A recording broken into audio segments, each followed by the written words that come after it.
The call came out of nowhere. Her voice was shaking. "Sir, what I found in those wedding photos will destroy your family. Come alone. And whatever you do, do not tell your daughter." My coffee went cold in my hand, because in that second, I knew my life was already over. Before we continue, please subscribe to the channel and let us know where you're listening in the comments. I sat frozen at my desk long after the call ended. The dial tone was still humming in my ear, like it was mocking me. Outside my office window, the Arizona sun was climbing like it always did. Calm, unstoppable, indifferent. The world hadn't changed, but mine had just shattered. 1 month. Only 1 month had passed since my daughter walked down the aisle in white, smiling like her life was finally perfect. I had paid for every flower, every plate of food, every note from the band. I had stood in the front row with tears in my eyes, proud beyond words. And now a stranger had just told me that everything from that day was a lie. I slowly lowered the phone to my desk. My coffee sat untouched beside the keyboard, steam long gone. My fingers felt stiff, like they didn't belong to me anymore. I tried to breathe, but the air felt thin, like the room had lost its oxygen. "Sir, don't tell your daughter." Those words kept echoing. Why would she say that? Footsteps exploded down the hallway behind me. "Dad!" My youngest daughter, Wendy, burst into the room without knocking. She never knocked anymore, keys dangling from her fingers, phone already in her other hand. "I told you I'm going to the dealership today. I need the money transfer now. That car is humiliating. Everyone at the gym drives something better." I looked at her, but didn't really see her. All I could hear was that whisper from the phone. All I could see was the invisible crack spreading through everything I thought was solid. "Later," I said. "Later when?" she snapped. "Melissa got a brand new Lexus. I'm not showing up in that junk anymore. I'm your daughter, not some—" "Later, Wendy." She stared at me, stunned that I'd interrupted her. Then her lip curled. "Whatever," she said coldly and stormed out. A door slammed upstairs hard enough to shake the ceiling. From the living room, her boyfriend Benjamin laughed loudly at something on the TV. The sound crawled across my skin like a bad memory. My house, my money, my life, and no one asked anymore. The rest of the day passed in pieces. Numbers blurred on my monitor. Inventory reports meant nothing. Payroll schedules felt unreal. Every few minutes, my mind dragged me back to that voice. "Come alone. Don't tell your daughter." By evening, the weight in my chest felt like a stone. And then the doorbell rang. When I opened the door, my eldest daughter stood there, perfect as always. Styled hair, expensive jacket, confident smile. "Hi, Daddy." She kissed my cheek and walked straight inside like she owned the place. "I was nearby," she said, glancing around like she was inspecting my home. "Thought I'd stop by." Nearby meant Scottsdale, 25 minutes away. She hadn't come nearby, she'd come with a purpose. We sat in the living room. She crossed her legs carefully, picked up a framed childhood photo from the table, set it back slightly crooked, a subtle claiming gesture I'd seen 1,000 times, but never questioned. "So," she said gently. "Samuel and I found a house. 4 bedrooms, pool, mountain view, absolutely perfect." I waited. She smiled wider. "We just need the down payment fast. 40,000 should cover it." 40,000. She said it the way someone asks for a glass of water. My chest tightened. "Let me think about it," I said. Her smile flickered, just for half a second. "Think?" she repeated. "Dad, the market's moving fast. I need to know you're with us. With us. Not with her. With the plan. She stood too quickly, irritation leaking through the polish. Don't take too long, she said. We can't lose this one. She kissed my cheek again, colder this time, and left. I stood in the doorway and watched her expensive car disappear down the street. For the first time in my life, the sight didn't make me proud. It made me feel used. That night, I didn't sleep. I sat in my office staring at the desk where the phone had rested just hours earlier. Over and over, I replayed the call. And by 5:42 a.m., I knew one thing with terrifying certainty. Whatever that photographer had found, it explained everything. I left the house before anyone woke up. The city was quiet as I drove toward downtown, the sky just beginning to pale. My hands stayed steady on the steering wheel, but inside everything was shaking. The studio was inside an old warehouse, brick walls, metal door, her name on a small brass plate. Carolyn. She opened the door immediately, like she'd been standing there waiting. "I'm so sorry," she whispered, locking it behind me. "I truly am." The editing room was dark except for the glow of a massive monitor. Dust floated through a thin beam of light from the window. She sat down at the computer. "I didn't go looking for this," she said. "I found it by accident." "Show me," I said. The first images filled the screen. My daughter walking down the aisle, her husband standing at the altar, guests smiling, everything perfect.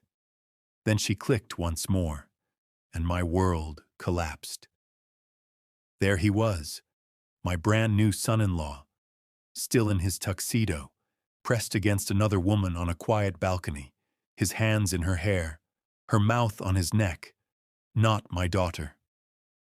2 hours before the ceremony, Carolyn whispered.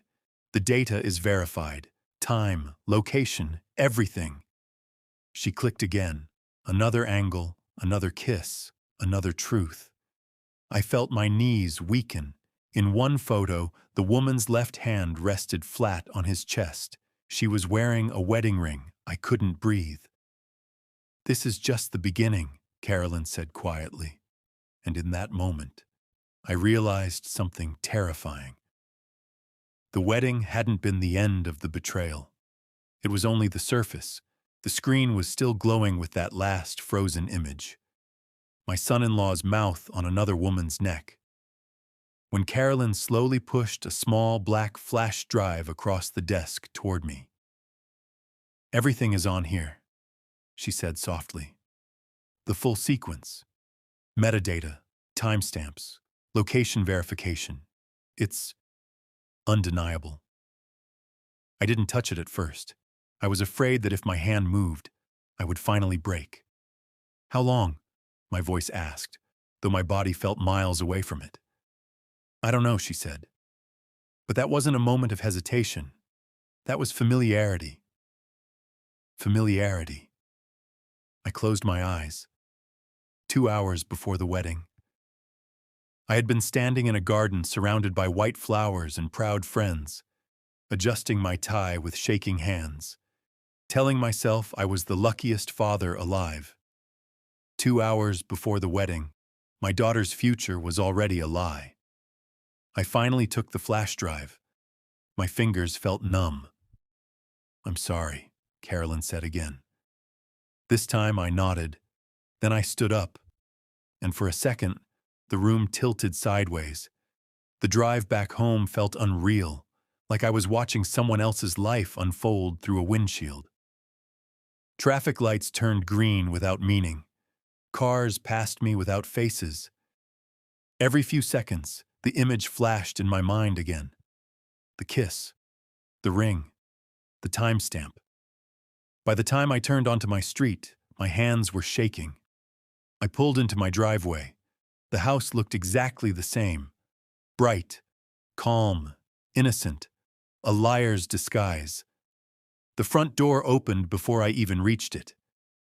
Benjamin was sprawled on my recliner with a beer in hand. "Hey, old man," he said without looking away from the TV. "Grab me another one while you're up." From upstairs, Wendy's voice floated down. "Dad, I need to talk to you about the spa this weekend. They charged extra for the massage upgrade." I stood there, frozen. My daughter's husband cheating hours before the wedding. My youngest daughter demanding spa money.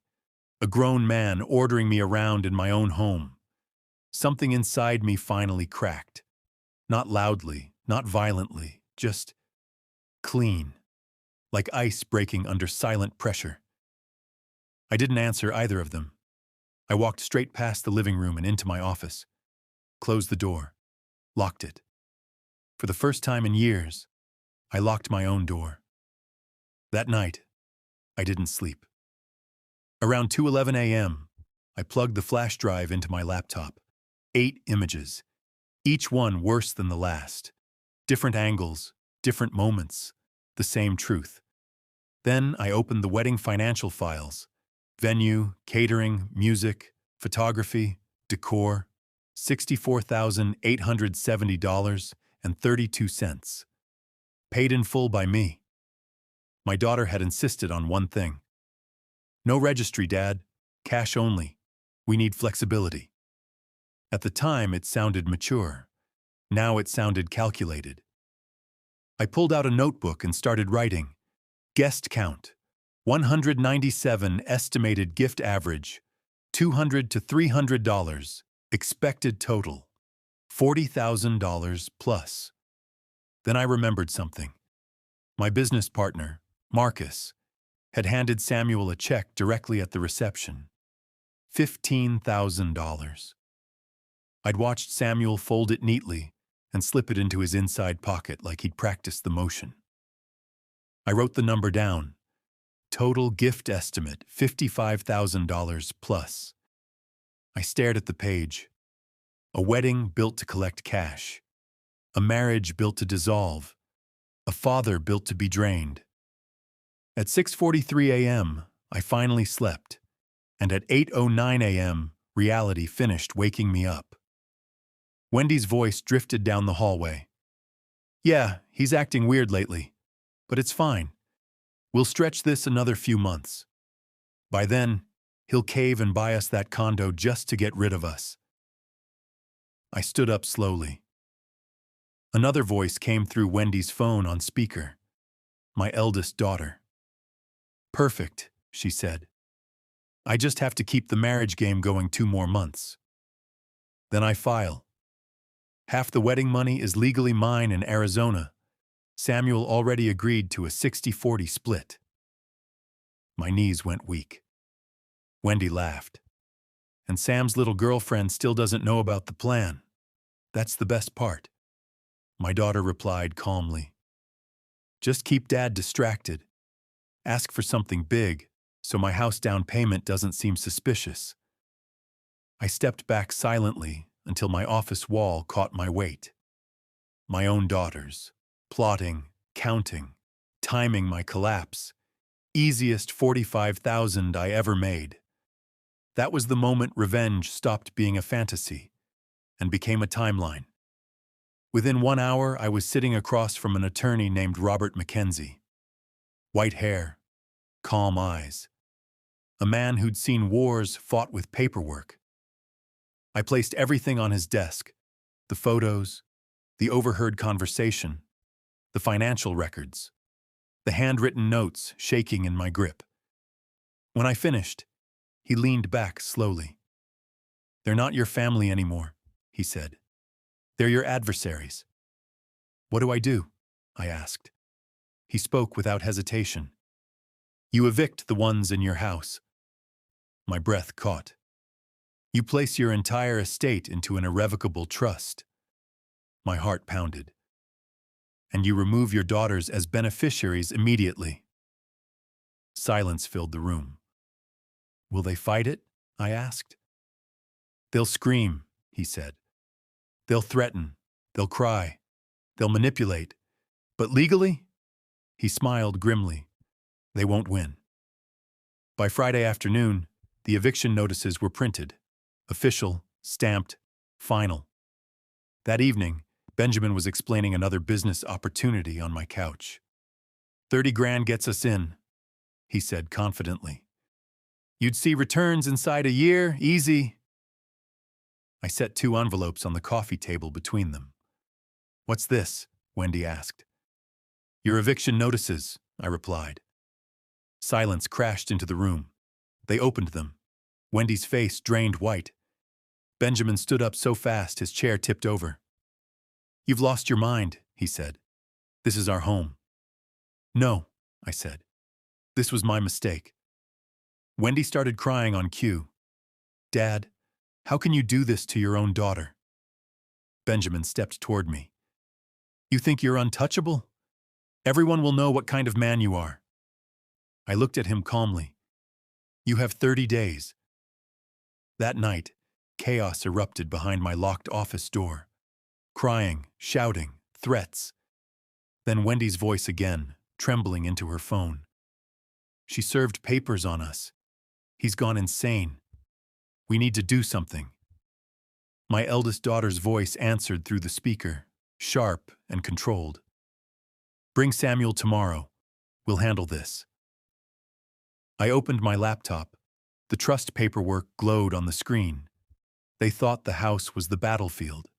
They had no idea the war was for everything. They arrived the next evening together. Not separately, not cautiously. Together. My front door opened to a perfectly rehearsed performance. My eldest daughter walked in first, eyes soft, voice calm. Her husband followed half a step behind, wearing concern like a tailored suit. Behind them, Wendy hovered near the stairs, and Benjamin leaned against the wall with his arms folded, playing the silent threat. A full formation, an intervention. Dad, my eldest said gently, we're all worried about you. I didn't move from the head of the dining table. Sit, I said. They did. Samuel folded his hands like a counselor. We think you're under a lot of stress, the business, aging, loneliness. Loneliness. That word landed heavier than he intended. Maybe this eviction thing is coming from fear, my eldest added. Fear of being alone. Fear. Wendy sniffled. Benjamin stared at the floor. 4 people, 4 tactics, 1 lie. I overheard your phone call, I said quietly. The room stiffened. I heard the divorce plan, the cash split, the timeline, the manipulation. No one spoke. I've already created an irrevocable trust, I continued. The house, the business, everything. After I'm gone, you'll receive the legal minimum. Nothing else. Wendy gasped. Benjamin swore under his breath. My eldest's eyes hardened. Samuel's mouth opened, then closed. You can't do that, my eldest said. I already did. Silence fell like broken glass. You're destroying the family, she whispered. No, I replied. I'm stopping the theft. Samuel finally stood. Mr. Reynolds, he said carefully, let's not tear everything apart over misunderstandings. I leaned forward. You were kissing another woman 2 hours before your wedding? His face emptied of color. I pushed the printed photographs across the table. Wendy screamed. Benjamin staggered back a step. My eldest dropped into her chair slowly, staring at the images like they were radioactive. Samuel didn't speak. Get out, I said. No one argued. They left without another word. That night, I locked every door in the house. The next 2 weeks felt like psychological warfare. Day 3. My coffee maker was shattered on the kitchen floor. Benjamin shrugged. Accident. Day 6. Wendy was crying to the neighbor over the fence. He's throwing us out with nowhere to go. Day 9. My eldest arrived with a woman carrying a clipboard. This is Dr. Morrison, she said, a therapist. We're concerned about your mental state. I stared at them. You're both trespassing, I said. They left. Day 12. Wendy came to my office alone. No makeup, red eyes, shaking hands. "I'll leave Benjamin," she whispered. "I swear, I'll change. Just don't throw me out." I waited. "You don't want forgiveness," I said. "You want leverage." Her face hardened. "Fine," she snapped. "Be alone then." Day 15. I found my office door slightly ajar. The trust papers had been moved. They knew they were running out of time. On day 30, the sheriff arrived. Deputy Martinez stepped out of his vehicle with calm authority. My attorney walked beside him, briefcase in hand. We knocked. Benjamin opened the door with pure hatred on his face. "You're really doing this?" "Yes," I said. They had 2 hours to pack. Wendy cried hysterically into trash bags. Benjamin cursed loudly. Neither had prepared. At the end, they stood on my driveway beside a car stuffed with their lives in plastic. "You'll regret this," Wendy hissed. "I already regret what I tolerated," I said. They drove away. Silence returned to my house for the first time in 4 years. 3 days later, my phone rang. My eldest. "You've made your point," she said coldly. "Now undo it." "No. You'll need us one day. Not as much as you needed me yesterday." She hung up. 2 days after that, Samuel texted me directly. "Samuel, you know this marriage was an arrangement. Stay out of the divorce and I'll make it worth your while. $10,000. I deleted the message. Blocked the number. The marriage collapsed exactly as planned. Lawyers ate their cash. Greed devoured itself. For the first time in years, I slept in a silent house. No footsteps above me. No laughter in rooms that weren't mine. No demands. Just quiet. And for the first time since the wedding, I finally began to heal. I thought silence meant peace. I was wrong. Silence was only the space before retaliation. It started with a letter. Not from my daughters, not from Samuel, from a law firm in Phoenix. Bold letterhead, polite language, sharp intent, petition to contest mental competency and asset control. My hands stayed steady as I read it. They were going to declare me unfit. The claim was simple: elder mismanagement, emotional instability, irrational financial behavior, and social withdrawal. My eldest daughter had turned my strength into a diagnosis. That same afternoon, Robert Mackenzie sat across from me again, reading the petition with narrowed eyes. "They're going for everything," he said. "Not through emotion, through incapacity." "Can they win?" I asked. He shook his head slowly. "Not unless you crack. That's the part they're counting on." I smiled to myself. They had mistaken restraint for weakness.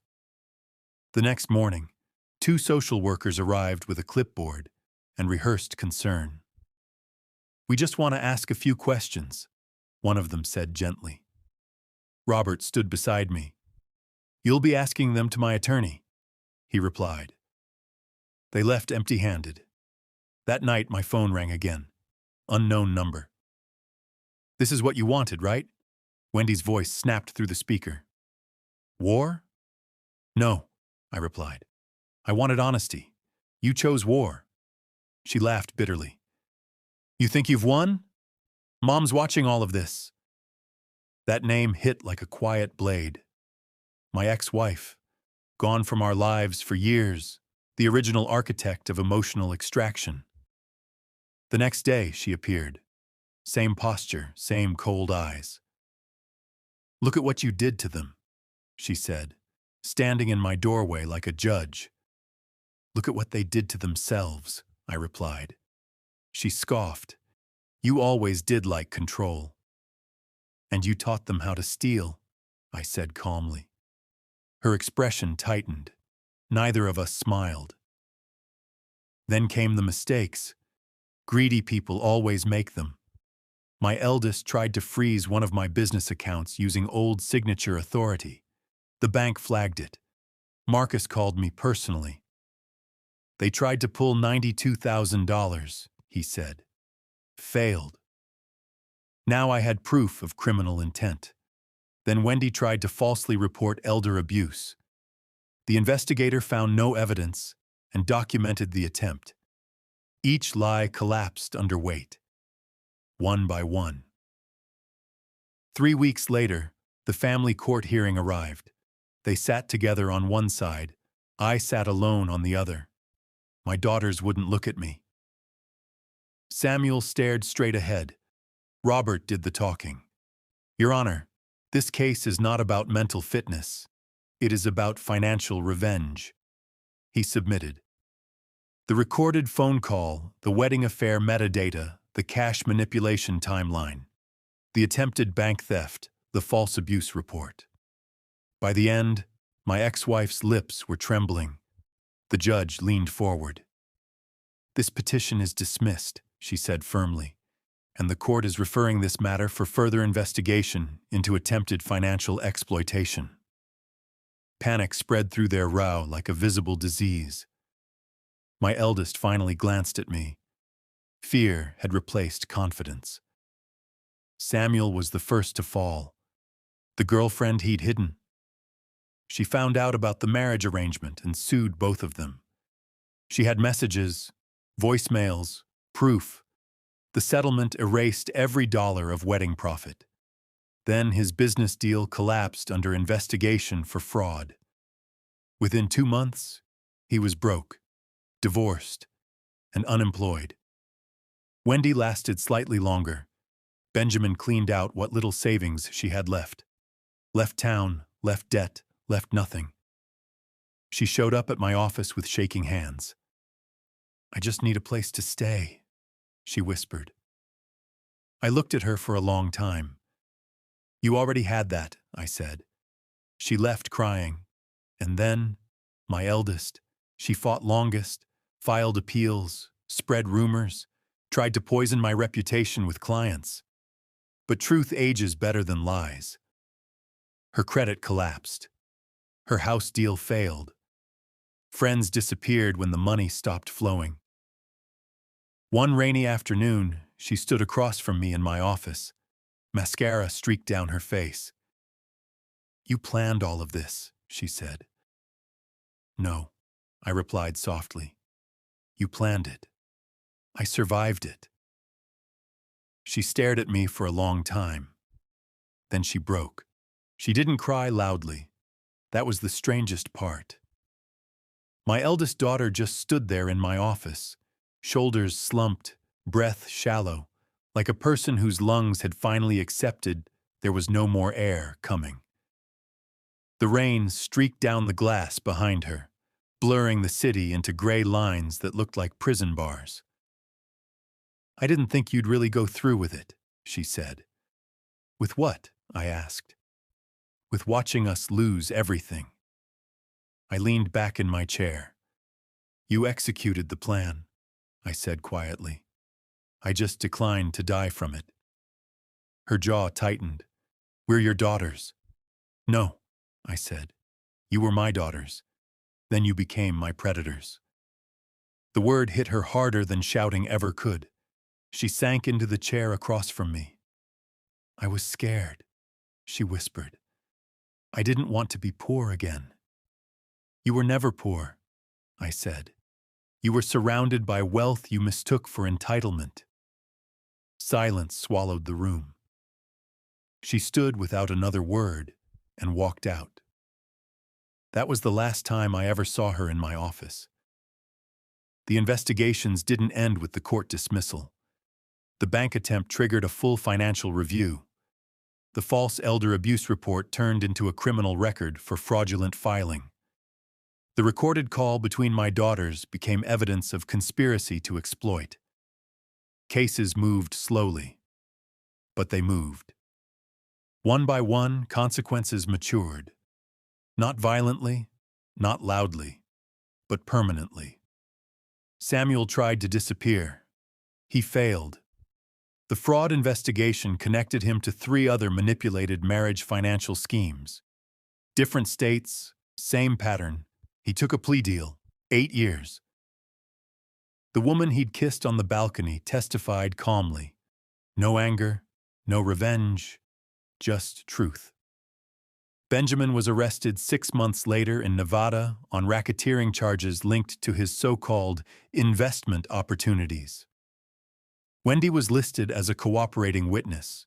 She received probation and lifelong debt. My eldest waited the longest, watching everyone else fall first, hoping somehow she'd be spared. She wasn't. The conspiracy charge stuck.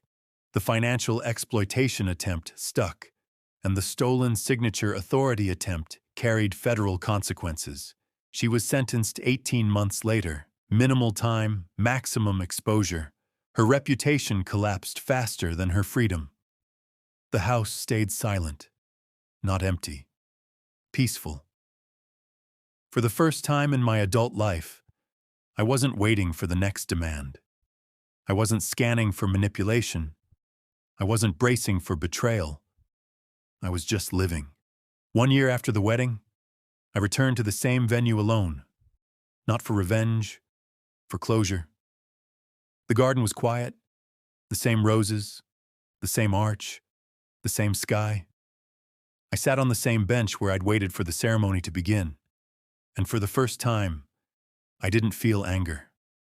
I felt relief. Because the greatest victory wasn't their downfall.